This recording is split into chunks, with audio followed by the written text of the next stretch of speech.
गणापुर साहब ये तवक्को ही नहीं कर सकते थे कि पेशावर शहर में उनके साथ ये सलूक हो सकता है। कल उनके साथ एक ऐसा वाकया पेश आया जिसके बाद वो इंतहाई शर्मिंदा हैं और लोग भी बड़े हैरान हैं कि गंडापुर साहब का अपना सूबा हो, वो चीफ मिनिस्टर हो और उनके साथ ये सलूक हो जाए उनके अपने कैपिटल के अंदर, अपने सूबे के अंदर। गंडापुर साहब के साथ क्या हुआ, पूरी डिटेल आपको आज के व्लॉग में बताएंगे। और अफगानिस्तान के मामले में आपने सुना होगा कि पाकिस्तान, ईरान और चाइना एक ही पेज पे हैं, लेकिन अब एक और मुल्क उसके अंदर दाखिल हुआ है और उस मुल्क ने कहा है कि हम आपके साथ हैं, अफगानिस्तान बड़ी ज्यादती कर रहा है और अगर उसने ये ज्यादतियां बंद ना की तो हम आपके बिहाफ पे अफगानिस्तान का वो हशर करेंगे जिसकी ये तवक्को ही नहीं कर सकता। ये नया मुल्क कौन सा एंटर हुआ है, ये भी हम आपको पूरी डिटेल आज के व्लॉग में बताएंगे। और हमारी बॉडी का एक ऐसा उज्व है जिसको हम काट के फेंकते रहते हैं, एक चीज है जिसको हम अक्सर काट देते हैं, लेकिन वो दुनिया में इंतहाई महंगी बिक रही है। सिर्फ उसी चीज को इकट्ठा करके अगर एक जगह पे जमा कर लिया जाए तो इंसान मिलियन डॉलर्स कमा सकता है। वो कौन सी ऐसी चीज है जिससे मिलियन डॉलर कमाए जा सकते हैं, ये भी आपको इस व्लॉग में बताया जाएगा। और आज का दिन पाकिस्तान के लिए बड़ा ही इंपॉर्टेंट है। 25 करोड़ लोग एक साइड पे देखेंगे आज, वो कौन सी साइड है और अगर वहां से बुरी खबर पाकिस्तानियों को मिली तो पाकिस्तानी करेंगे क्या, ये भी आपको इस व्लॉग में पूरी तफसील से बताएंगे। और इसके साथ साथ पाकिस्तान के अंदर दहशतगर्दों ने एक ऐसा टूल इस्तेमाल करना शुरू कर दिया है जो अमेरिका के अंदर इस्तेमाल होता है। बहुत ही सेंसिटिव किस्म का टूल है। ये टूल दहशतगर्दों के हाथ कैसे लगा और दहशतगर्द इसको कैसे इस्तेमाल कर रहे हैं, ये भी आपको इस व्लॉग में बताया जाएगा। लेकिन व्लॉग की तरफ जाने से पहले मेरी आपसे रिक्वेस्ट है कि चैनल को सब्सक्राइब जरूर कीजिएगा और ये जो बेल आइकन है उसको जरूर प्रेस करें ताकि नोटिफिकेशन आपको मिलता रहे। और ये याद रखें कि अच्छी बात सदका जारी होती है। अगर आपको ये व्लॉग अच्छा लगे तो किसी न किसी के साथ जरूर शेयर कीजिएगा। और हमने अपना कॉलम 0 पॉइंट अब ऑडियो फॉर्म में लॉन्च कर दिया, आप इस लिंक पे क्लिक करके अब हमारे कॉलम सुन भी सकते हैं। अस्सलाम वालेकुम नाजरीन, मैं हूं फरूख अब्बास न्यूट्रल बाय जावेद चौधरी में। नाजरीन, सबसे पहली स्टोरी जो आपको बताने जा रहे हैं वो है जी पीटीआई के हवाले से। पीटीआई के हालात खराब से खराब तर होते जा रहे हैं और ऐसे लग रहा है कि जैसे अपने सूबे में उनका सर्वाइव करना मुश्किल हो गया है। उन्होंने एक जलसा किया पेशावर में, लेकिन जलसे का वो हाल हो गया कि शायद पीटीआई की क्यादत सोच रही कि जलसा ना ही किया जाता तो बेहतर था। और वहां पे क्यादत कौन सी मौजूद थी? सबसे बड़ी क्यादत। और जो नीचे लोग मौजूद थे वो थे शदीद गुस्से में। उन्होंने वो काम कर दिए नीचे खड़े होके कि ऊपर से क्यादत को ये सोचना पड़ रहा था कि अब निकल ही जाए तो बेहतर है। तो ये पूरी स्टोरी आपको बताते हैं कि पीटीआई के अपने कारकुनों ने पीटीआई के साथ, पीटीआई के सूबे में उनके साथ क्या किया। अब इमरान खान साहब को पूरी पार्टी ये समझाती रहेगी कि हमें जलसों के चक्कर में नहीं पड़ना चाहिए और अगर हम अपने सूबे के अंदर जलसा करने में नाकाम हो गए तो ये हमारी बड़ी बेइज्जती होगी। ये साबित हो जाएगा कि पार्टी खैबर पख्तूनख्वा के अंदर से भी फारग हो गई। लेकिन इमरान खान साहब की जिद थी कि हर सूरत जलसा होगा और पूरा खैबर पख्तूनख्वा बाहर निकलना ही चाहिए, सड़कों पर निकलना चाहिए। बल्कि उन्होंने कहा पंजाब से, सिंध से, बलूचिस्तान से भी लोगों को लेकर आए, बल्कि कश्मीर से और बल्तिस्तान से भी लेके आए ताकि पता चले कि पूरा पाकिस्तान इमरान खान साहब के साथ खड़ा है। तो इमरान खान साहब जज्बाती होकर गलत फैसला कर बैठे हैं क्योंकि अब जलसा पेशावर के अंदर भी कामयाब नहीं हो सका।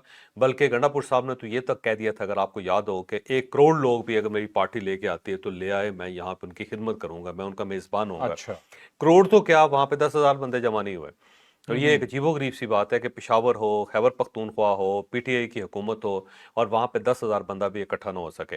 और फिर उसके बाद जब गंडापुर साहब ने तकरीर शुरू की तो उसमें से 2-3 चीजें बड़ी हैरान कुन साबित हुई। एक तो लोगों ने जूते दिखाने शुरू कर दिए उनको, और लोगों ने अब सोशल मीडिया के ऊपर वो जूते चल रहे हैं। हाँ जी। जो उधर से गंडापुर साहब तकरीर कर रहे हैं और इस साइड से उनको जूते दिखाए जा रहे हैं। और उसके बारे में पार्टी का ये कहना है कि ये कुछ लोग थे, कार्नर में थे, और ये जानबूझ के पाकिस्तान मुस्लिम लीग नून ने इस टाइप के लोग इकट्ठे किए ताकि उनकी फुटेज बनाई जा सके और पूरे पाकिस्तान में भेजा जा सके, भाई आपके जलसे के तो लोग सर थे वो यार। फुटेज मैंने देखी है, पूरे जलसे में लोग कर रहे थे। हाँ, पूरे जलसे में। अच्छा, ये आप ज्यादा बेहतर जानते होंगे। बल्कि उनका क्लेम है कि एक कॉर्नर पे कुछ लोग बैठे हुए थे और उसका मकसद ये था कि जलसे को बदनाम किया जाए, जबकि लोग बड़े इनमहाक से हैं, इन इनमाक से।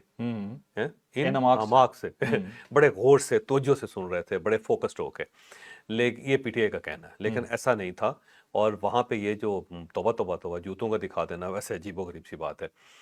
आपको याद होगा कि भुट्टो साहब के साथ भी एक मरतबा ऐसा हुआ था। भुट्टो साहब जब तकरीरें करते थे, बहुत ज़्यादा जज्बाती होकर तकरीर करते थे, तो वहाँ पे लोगों ने जूते दिखाने शुरू कर दिए। तो भुट्टो साहब ने उसको टर्न दिया, उन्होंने कहा हाँ मुझे पता है जूते बहुत महंगे हो गए, तुम फिक्र ना करो, अगले बजट में हम जूतों की कीमतें कम करते हैं। तो उन्होंने इतना, भुट्टो साहब ने उसको ट्विस्ट दे के ना अच्छा। अपनी जान छुड़ाई थी। एक इसी तरह एक बंदा जो था ना, वो जलसे होते ना, तो एक बंदा माँ की दवाई लेके घर जा रहा था तो वो जलसे में फंस गया।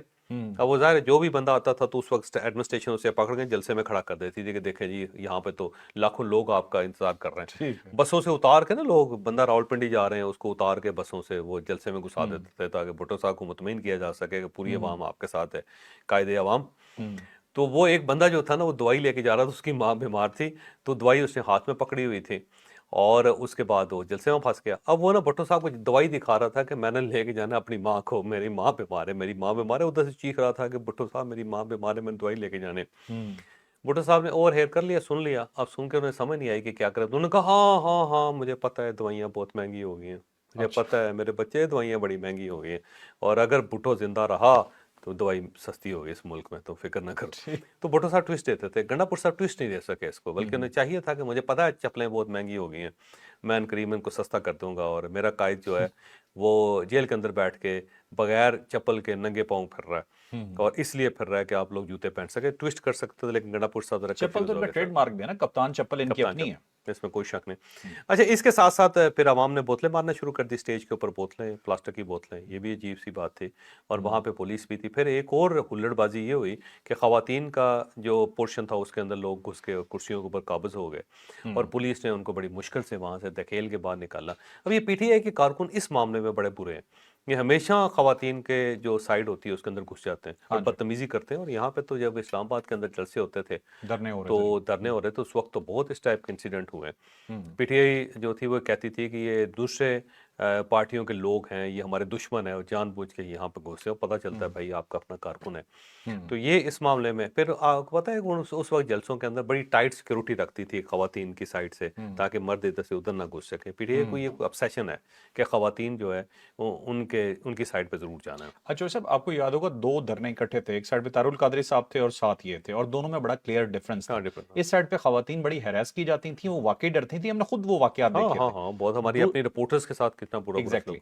दूसरी साइड पे जो अच्छी बात मुझे लगी कि जो तारुल कादरी साहब के लोग थे, उनकी आप नजरिए से 10 दफा इख्तलाफ करें, लेकिन वो बहुत डिसिप्लिन थे। उन्होंने खानों का बंदोबस्त किया हुआ था अपने वर्कर्स के लिए, रहने का बंदोबस्त किया हुआ था, वुजू का बंदोबस्त किया हुआ था, उनके नमाज के लिए उन्होंने प्रॉपर बंदोबस्त किया था, उनकी खवातीन बड़ी सेफ थी, और उन्होंने अपनी सिक्योरिटी का बंदोबस्त प्रॉपर किया हुआ था, कोई और बंदा घुस ही नहीं सकता था। तो ये उनका कंटेनर बड़ा अच्छा था वो जो है ना डॉक्टर साहब का, और वो एक मरतबा में गया, बड़े नहा धो के फ्रेश निकले, और वहाँ अंदर से भी तकरीर करते थे और वो ऊपर भी चढ़ के तकरीर करते थे। और उस वक्त ना उन्होंने मुख्तलिफ चैनल्स पे ऊपर टाइम खरीदा हुआ था, ये भी बड़ा मज़ेदार था। अच्छा। उनको पता होता था कि इस वक्त कहाँ पे, तो वो जब समा आता था तो समा टीवी वालों से मुखातब होते थे, जब डॉन आता था तो डॉन वालों से मुखातब होते थे उनको, क्योंकि पता था कि इस वक्त मेरा टाइम शुरू हो रहा है। बल्कि उनका एक सेक्रेटरी उनको बताता था कि डॉन का टाइम। मैं पीछे खड़ा था, मैं देख रहा था यार ये डॉन का टाइम क्या होता है, पता चल के डॉन का टाइम खरीदा अपना। और जो इनका शुरू होता है, मीटर चालू होता है तो साथ ही वो शुरू कर देते हैं। पर एनी हो, अब उसके साथ साथ गंडापुर साहब ने कहा कि ऑपरेशन की इजाज़त नहीं देंगे। भाई ऑपरेशन की इजाज़त मांग कर रहा है आपसे, और आज भी वहाँ पे ऑपरेशन हुआ है, 17 लोग तो आज ख़वारिज वहाँ पे मारे गए। और अब बड़ा दिलचस्प वहाँ पे सूरत ये है कि सिर्फ फौज नहीं है, वहाँ पे पुलिस भी उनके साथ है। तो पुलिस खैबर पख्तूनख्वा गवर्नमेंट के अंडर है, चीफ मिनिस्टर के अंडर है। तो अगर चीफ मिनिस्टर ने वहाँ पे ऑपरेशन रोकना है तो पुलिस वापस ले ले अपने, अब तो पुलिस साथ जा रही है। और कल जहाँ पे ऑपरेशन हुआ तो वहाँ पे लोगों ने बहुत अप्रिशिएट किया, पुलिस जिंदाबाद के नारे लगे, फौज जिंदाबाद के नारे लगे, लोगों ने जश्न मनाया। तो ये अजीब सी बात है। साथ उन्होंने कहा अफगानिस्तान से बात करें। भाई अफगानिस्तान से बात क्या करनी है, वो रोज लोग भेज रहे हैं यहाँ आपको मारने के लिए, आपके लोग मर रहे हैं। अभी आगे चल के हम बताएंगे कि कौन सी करेंसी इस्तेमाल होती है। तो बात आपने किससे करनी है? अब तो ईरान बात नहीं कर रहा, चाइना बात नहीं कर रहा उनसे, पाकिस्तान एज ए कौम उनसे बात नहीं कर रहा है। एक और एंटर हुआ है, आगे चल के हम बताएंगे कि एक और मुल्क भी एंटर हो गया, वो बात नहीं कर रहे, तो हमने बात करनी है।